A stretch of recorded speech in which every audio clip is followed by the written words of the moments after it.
നിങ്ങളുടെ കുടുംബത്തിൽ നിങ്ങളുടെ മക്കളെ പണത്തിൻ്റെ പേരിൽ, മക്കളെ, മരുമക്കളെ, ജീവിത പങ്കാളിയെ എല്ലാം പണത്തിൻ്റെ പേരിൽ നിങ്ങൾ താരതമ്യം ചെയ്യരുത്. രക്തബന്ധങ്ങളെ പണത്തിൻ്റെ മേലെ നിങ്ങൾ താരതമ്യം ചെയ്യരുത്. മറിച്ച് അവരെ സ്നേഹിക്കാനും ബഹുമാനിക്കാനും വേണ്ടി നിങ്ങൾ പഠിക്കണം. ഈശോ മിശിഹായിൽ സ്നേഹം നിറഞ്ഞ മാതാപിതാക്കന്മാരെ, സ്നേഹം നിറഞ്ഞ സഹോദരങ്ങളെ, എല്ലാവർക്കും നല്ലൊരു ആഴ്ച നേരുകയും പ്രാർത്ഥിക്കുകയും ചെയ്യുന്നു. കഴിഞ്ഞ 2 ആഴ്ചകളിൽ നമ്മൾ കണ്ടുകൊണ്ടിരുന്നത് നമ്മുടെ കുടുംബങ്ങളുടെ സാമ്പത്തിക ഭദ്രതയെക്കുറിച്ചും എങ്ങനെ നമ്മുടെ കുടുംബങ്ങളിൽ നമുക്ക് കിട്ടുന്ന പണം കൈകാര്യം ചെയ്യാൻ പറ്റുമെന്ന് നമ്മൾ വചനത്തിൻ്റെ വെളിച്ചത്തിൽ നോക്കിക്കാണുകയാണ്. ഇന്ന് നമ്മൾ അതിനോട് ചേർന്ന് ചില കാര്യങ്ങൾ കൂടി ധ്യാനിക്കാനും പ്രാർത്ഥിക്കാനും വേണ്ടി നമ്മൾ മാറ്റിവെക്കുകയാണ്. ഏറ്റവും ആദ്യമായി നമ്മുടെ കുടുംബങ്ങളിൽ നമ്മൾ പാലിക്കേണ്ട ഏറ്റവും പ്രധാനപ്പെട്ട നിയമമെന്ന് പറയുന്നത്, നമുക്ക് കിട്ടിയിരിക്കുന്ന പണം ദൈവത്തിൻ്റെ അനുഗ്രഹമാണെന്ന് നമ്മൾ വിശ്വസിക്കണം. ഹല്ലേലൂയ. നമുക്ക് കിട്ടിയിരിക്കുന്ന പണം, നമ്മുടെ കയ്യിലുള്ള സ്വത്ത്, ഇത് നമ്മുടെ അധ്വാനം മാത്രമല്ല, ദൈവത്തിൻ്റെ അനുഗ്രഹമാണെന്ന് നമ്മൾ വിശ്വസിക്കണം. ഈ സ്വത്ത്, പണം ദൈവത്തിന് അനുഗ്രഹമാണെങ്കിൽ നമ്മൾ എന്ത് ചെയ്യണം? ദൈവത്തിൻ്റെ മറ്റു മക്കളുമായിട്ട് നമ്മൾ പതുക്കെ പങ്കുവെക്കുവാൻ വേണ്ടി ഒന്ന് പരിശ്രമിച്ച് നോക്കണം. നമുക്ക് കിട്ടിയിരിക്കുന്ന കയ്യിലുള്ള സ്വത്തിൻ്റെ, പണത്തിൻ്റെ 1 മുതൽ ഒരു 10% വരെ നമ്മൾ ഇല്ലാത്ത ആളുകളുമായി പങ്കുവെക്കുവാനായിട്ട് നമ്മൾ നോക്കുക. നമ്മൾ ഈ ഭൂമിയിൽ മാത്രം നമുക്ക് സമ്പത്ത് ശേഖരിച്ച് വെച്ചാൽ മാത്രം പോരാ, സ്വർഗത്തിലും നമുക്ക് സമ്പത്ത് വേണം. അതുകൊണ്ട് നമ്മുടെ കയ്യിലുള്ള പണത്തിലെ ചെറിയൊരു അംശം, നമ്മുടെ മനസ്സാക്ഷി പറയുന്ന ഒരു തുക, ഒരു പണം മറ്റുള്ളവരുമായി നമ്മൾ പങ്കുവെക്കുവാനായിട്ട് നമ്മൾ പരിശ്രമിക്കണം. നിങ്ങൾ കുടുംബത്തിൽ നിങ്ങൾ ഒരു പണം മറ്റുള്ളവർക്ക് കൊടുക്കുവാനാണെന്ന് നിങ്ങൾ ആഗ്രഹിക്കട്ടെ. ആ പണം നിങ്ങൾ കൊടുക്കേണ്ടത് എന്താ? നിങ്ങളുടെ കുടുംബാംഗങ്ങളോട് ചേർന്ന് നിന്ന് നിങ്ങൾ കൊടുക്കണം. ചിലപ്പോഴൊക്കെ നിങ്ങളുടെ കുടുംബങ്ങളിൽ പണത്തിന് വേണ്ടി ഭിക്ഷയാചിച്ചു വരുന്ന ഒരു മനുഷ്യനാണ് ഇരിക്കട്ടെ. ആ മനുഷ്യൻ നിങ്ങൾ പണം കൊടുക്കുമ്പോൾ നിങ്ങളുടെ ചെറിയ മക്കളെ കൊണ്ട്, നിങ്ങളുടെ കുടുംബത്തിലെ ചെറിയ മക്കളെ കൊണ്ട് നിങ്ങൾ ആ പണം കൊടുത്ത് അവരെ പഠിപ്പിക്കണം. മറ്റുള്ളവർക്ക് ദാനം ചെയ്യുവാൻ വേണ്ടി നിങ്ങൾ പതുക്കെ നിങ്ങളെ മക്കളെ മാതൃക കാണിച്ച് അവരെ കൊണ്ട് ചെയ്യിപ്പിക്കണം. ഹല്ലേലൂയ. കാരണം നിങ്ങളുടെ പിതാവ്, സ്വർഗത്തിലുള്ള പിതാവ് തന്നെയാണ് അവരുടെ പിതാവും. അതുകൊണ്ട് നിങ്ങളുടെ കയ്യിലിരിക്കുന്ന സമ്പത്ത്, നിങ്ങളുടെ അലമാരിയിരിക്കുന്ന ഡ്രസ്സുകൾ, അതൊന്നും നിങ്ങളുടെ മാത്രമല്ല. കുറച്ച് സാധനം, കുറച്ച് പണം, കുറച്ച് തുക നിങ്ങൾ എന്ത് ചെയ്യണം? ആ ഇല്ലാത്ത ആളുകളുമായി പങ്കുവെക്കണം. ഞാൻ ഒരു 6 കൊല്ലത്തോളം ഒരു വൃദ്ധമന്ദിരത്തിൽ സേവനം ചെയ്തുകൊണ്ടിരുന്നപ്പോൾ അത്ഭുതമെന്ന് പറയട്ടെ, ഒരുപാട് ആളുകൾ അവരുടെ മക്കളുടെ ബർത്ത്ഡേ ആഘോഷിക്കുമ്പോൾ അവർ ആഘോഷിക്കുന്നത് ഇങ്ങനെയുള്ള വൃദ്ധമന്ദിരങ്ങളും അനാഥമന്ദിരങ്ങളും ഒക്കെയാണ്. അവർക്ക് വേണമെങ്കിൽ അവരുടെ കൂട്ടുകാരോടുകൂടി, നാട്ടുകാരോടുകൂടി സന്തോഷത്തോടുകൂടി ചെയ്യാൻ പറ്റുന്ന ഒരു പരിപാടി അവരെന്ത് ചെയ്യാണ്?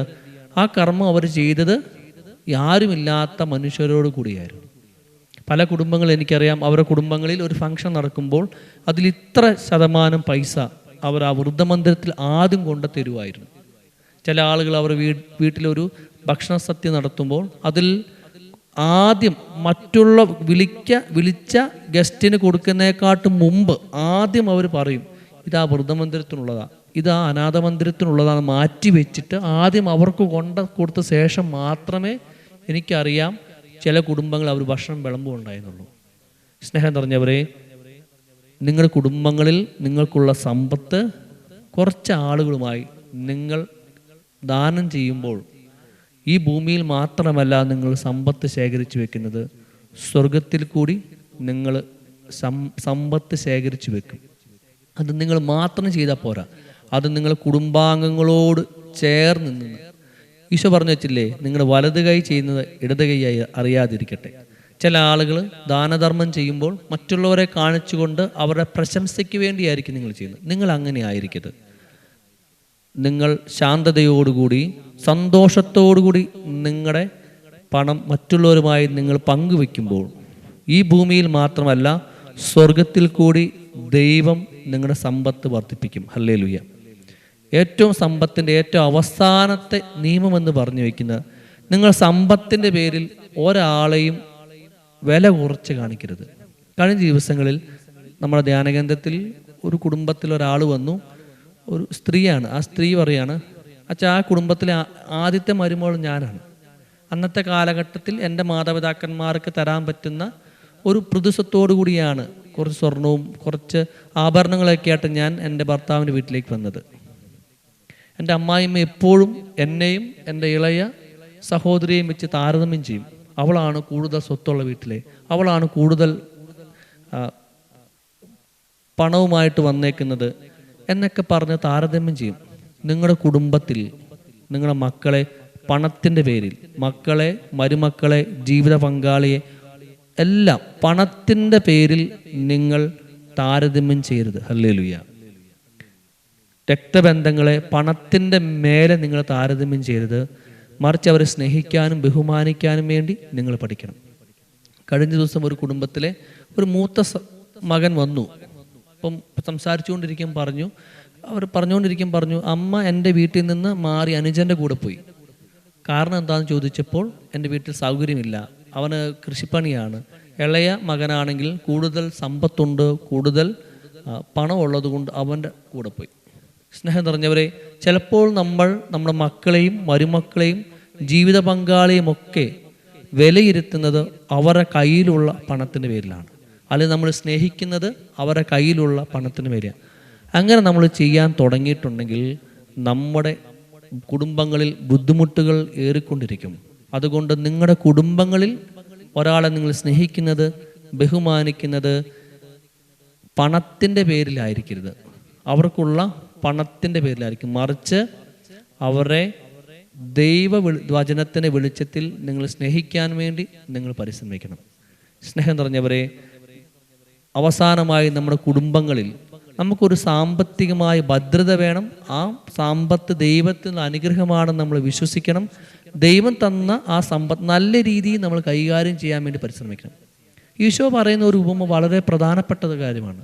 ഈശോ ഒരു താലന്തിന് ഉപമ പറയുന്നുണ്ട്. ഒരാൾക്ക് 5 കൊടുത്തു, ഒരാൾക്ക് 2 താലന്ത് കൊടുത്തു, ഒരാൾക്ക് 1 താലന്ത് കൊടുത്തു. 5 കിട്ടിയവനും 2 കിട്ടിയവനും ഈ താലന്ത് വർദ്ധിപ്പിച്ചു. പക്ഷെ ഒരു താലന്ത് കിട്ടിയവൻ മാത്രം മണ്ണിൽ കുഴിച്ചിട്ടു. സ്നേഹം നിറഞ്ഞവരെ, നമുക്ക് ദൈവം തന്ന ഈ സമ്പത്താകുന്ന താലന്ത് നമ്മൾ എത്ര വർദ്ധിപ്പിച്ചു എന്ന് നമുക്കൊന്ന് ചിന്തിച്ചു നോക്കാം. ക്രൈസ്തവ മൂല്യങ്ങളുടെ അടിസ്ഥാനത്തിൽ നമുക്ക് കിട്ടിയിരിക്കുന്ന സമ്പത്ത് നമ്മൾ എത്ര വർദ്ധിപ്പിച്ചു? 5 കിട്ടിയോ ഞാനത് 10 ആക്കിയോ? 2 കിട്ടിയോ ഞാനത് 4 ആക്കിയോ ചിന്തിച്ചോ? ചില ആളുകൾ അവർ കിട്ടിയ സമ്പത്ത് 1 താലന്ത് കിട്ടിയാൽ ഒന്നുമില്ലായ്മയിലേക്ക് പോലും പോയി. സ്നേഹം നിറഞ്ഞവരെ, നമുക്ക് കിട്ടിയിരിക്കുന്ന സമ്പത്ത് ദൈവത്തിന് അനുഗ്രഹമാണെന്ന് മനസ്സിലാക്കി നമ്മൾ ഈ സമ്പത്തിൻ്റെ കാര്യസ്ഥരാണെന്ന് വിചാരിച്ചുകൊണ്ട് ആ സമ്പത്തിനെ നല്ല രീതിയിൽ വർദ്ധിപ്പിക്കുവാൻ വേണ്ടി നമ്മൾ പരിശ്രമിക്കണം. സമ്പത്ത് മാത്രം ആകരുത്. ഈശോ വിഷമത്തോടുകൂടി പറയുന്ന ഒരു കാര്യമുണ്ട്. ധനവാൻ സ്വർഗരാജ്യത്തിൽ പ്രവേശിക്കുക ദുഷ്കരമാണ്. കാരണം പണം കിട്ടുന്തോറും നമുക്കിതിനോടുള്ള ആർത്തി കൂടും. നിങ്ങൾക്ക് കിട്ടിയിരിക്കുന്ന പണത്തോട് നിങ്ങൾക്ക് ബഹുമാനം വേണം, പക്ഷേ ഇതിനോട് ആർത്തിയാകരുത്. ഇത് ദൈവത്തിൻ്റെ അനുഗ്രഹമാണെന്ന് മനസ്സിലാക്കിക്കൊണ്ട് വിവേകപൂർവ്വം ഇതിനെ കൈകാര്യം ചെയ്യാൻ വേണ്ടി നിങ്ങൾ പരിശ്രമിക്കുക. നിങ്ങൾക്ക് കിട്ടിയിരിക്കുന്ന സമ്പത്തിൽ 1% മുതൽ ഒരു 10% വരെ നിങ്ങളുടെ മനസാക്ഷി പറയുന്നതനുസരിച്ച് ഇല്ലാത്തവരുമായി നിങ്ങൾ പങ്കുവെക്കുമ്പോൾ നിങ്ങളുടെ സമ്പത്ത് നിങ്ങൾക്ക് അനുഗ്രഹമായി മാറും. ഈ സമ്പത്ത് നിങ്ങൾക്കൊരു നന്മയായിട്ട് മാറും. സ്നേഹം നിറഞ്ഞവരെ, നമുക്കൊരു നിമിഷം കണ്ണുകളടച്ച്, നിങ്ങൾ ചിലപ്പോൾ ഈ ക്ലാസ് കേട്ടുകൊണ്ടിരിക്കുമ്പോൾ നിങ്ങളുടെ കുടുംബത്തെക്കുറിച്ചും അതിന് സാമ്പത്തിക ഭദ്രതയെക്കുറിച്ചും നമുക്കൊന്ന് ദൈവവചനത്തിൻ്റെ വെളിച്ചത്തിൽ നമുക്ക് നോക്കിക്കാണാം. ചിലപ്പോൾ എൻ്റെ ഈ ക്ലാസ് കേട്ടിരിക്കുന്ന ആളുകൾ ഒരുപാട് സാമ്പത്തിക ബുദ്ധിമുട്ടുകളുടെ, രോഗങ്ങളുടെയൊക്കെ കടന്നു പോകുന്നുണ്ട്. നമുക്ക് അവർക്ക് വേണ്ടി പ്രാർത്ഥിക്കാം. നമ്മുടെ കുടുംബങ്ങളിൽ സാമ്പത്തിക ഭദ്രത ഉണ്ടാകാൻ വേണ്ടി അബ്രഹാത്തെയും ഇസഹാക്കിനെയും യാക്കോവിനെയും ജോബിനെയും തോബിയാസിനെയും തോബിത്തിനുമൊക്കെ ഐശ്വര്യപൂർണമാക്കിയ ദൈവം നമ്മുടെ കുടുംബങ്ങളെയും ഐശ്വര്യപൂർണമാക്കണമെന്ന് നമുക്ക് പ്രാർത്ഥിക്കാം. നമ്മുടെ കുടുംബങ്ങളെ ഐശ്വര്യപൂർണ്ണമാക്കണേ നമുക്ക് പ്രാർത്ഥിക്കാം. പണം കൈകാര്യം ചെയ്തുകൊണ്ടിരുന്ന യൂദാസിന് പറ്റിയ തെറ്റാണ്. അവൻ്റെ കയ്യിലുള്ള പണത്തെ അവൻ എന്ത് ചെയ്തു? കൂടുതൽ പ്രാധാന്യം കൊടുത്തു. അവൻ്റെ കൂടെ ഉണ്ടായിരുന്ന ദൈവത്തേക്കാൾ കൂടുതൽ പ്രാധാന്യം കൊടുത്തത്, യൂദാസ് പ്രാധാന്യം കൊടുത്തത് അവൻ്റെ കയ്യിലുള്ള പണത്തെ. ചിലപ്പോൾ നമ്മുടെ ജീവിതത്തിലും ഈ തെറ്റ് നമുക്ക് പറ്റും. നമ്മുടെ കുടുംബങ്ങളിൽ കുടുംബാംഗങ്ങളെക്കാട്ടും കൂടുതൽ, രക്തബന്ധങ്ങളെക്കാട്ടും കൂടുതൽ ചിലപ്പോൾ നമ്മൾ പണത്തിന് പ്രാധാന്യം കൊടുക്കാൻ തുടങ്ങുമ്പോൾ നമ്മുടെ ജീവിതം പതുക്കെ പതുക്കെ അധപതിക്കാൻ തുടങ്ങും. സ്നേഹം നിറഞ്ഞവരെ, നമുക്ക് ഈ ഭൂമിയിൽ മാത്രമല്ല സ്വർഗത്തിൽ കൂടി നല്ല സമ്പത്ത് നമുക്ക് കരുതി വയ്ക്കാം. ജോബും തോബിയാസുമൊക്കെ തങ്ങളുടെ പണം ദാനധർമ്മം ചെയ്തതുപോലെ നമുക്കും നമ്മുടെ ഒരു സമ്പത്തിൻ്റെ ഒരു ശതമാനം മറ്റുള്ളവരുമായിട്ട് പങ്കുവെക്കുവാൻ വേണ്ടി നമുക്ക് പരിശ്രമിക്കാം. ചില കുടുംബങ്ങളിലെ സ്വത്ത് തർക്കമൊക്കെ പരിഹരിക്കാൻ പോകുമ്പോൾ അവർ എഴുതി വെച്ചിരിക്കുന്ന ഒരു കാര്യം ഞാൻ കണ്ടിട്ടുണ്ട്.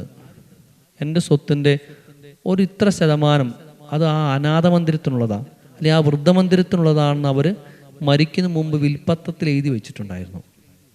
സ്നേഹം നിറഞ്ഞവരെ, നമ്മുടെ കുടുംബങ്ങളെ നമുക്ക് സ്നേഹിക്കാം. നമ്മുടെ കുടുംബത്തിന് ഒരു സാമ്പത്തിക ഭദ്രത ഉറപ്പായിട്ടും വേണം. അതിനുവേണ്ടി നമുക്ക് പ്രാർത്ഥിക്കാം. ദൈവം നിങ്ങളുടെ കുടുംബങ്ങളെ അനുഗ്രഹിക്കട്ടെ. നിങ്ങളുടെ കുടുംബങ്ങളിൽ സന്തോഷം കുടികൊള്ളുവാൻ വേണ്ടി പ്രാർത്ഥിക്കുന്നു. നിങ്ങൾ ദാനധർമ്മം ചെയ്യുമ്പോൾ നിങ്ങളുടെ കുടുംബവുമായിട്ട് ഒരുമിച്ച് സന്തോഷത്തോടെ ദാനധർമ്മം ചെയ്യാനുള്ള കൃപയും അനുഗ്രഹവും ദൈവം നിങ്ങൾക്ക് നൽകട്ടെ. കുടുംബജീവിതക്കാരുടെ മാതൃകയും തുണയുമായ പരിശുദ്ധ കന്യകാ മാതാവേ, വിശുദ്ധ ഈശോ പിതാവേ, ഞങ്ങളുടെ കുടുംബങ്ങൾക്ക് വേണ്ടി നിങ്ങൾ പ്രാർത്ഥിക്കണമേ. നമ്മുടെ കർത്താവ് യേശു മിശിഹായുടെ കൃപയും പിതാവായ ദൈവത്തിൻ്റെ സ്നേഹവും പരിശുദ്ധാത്മാവിൻ്റെ സഹവാസവും നാം എല്ലാവരോടും നമ്മുടെ കുടുംബങ്ങളോടും കൂടി ഉണ്ടായിരിക്കട്ടെ, ഇപ്പോഴും എപ്പോഴും എന്നേക്കും. ആമേൻ.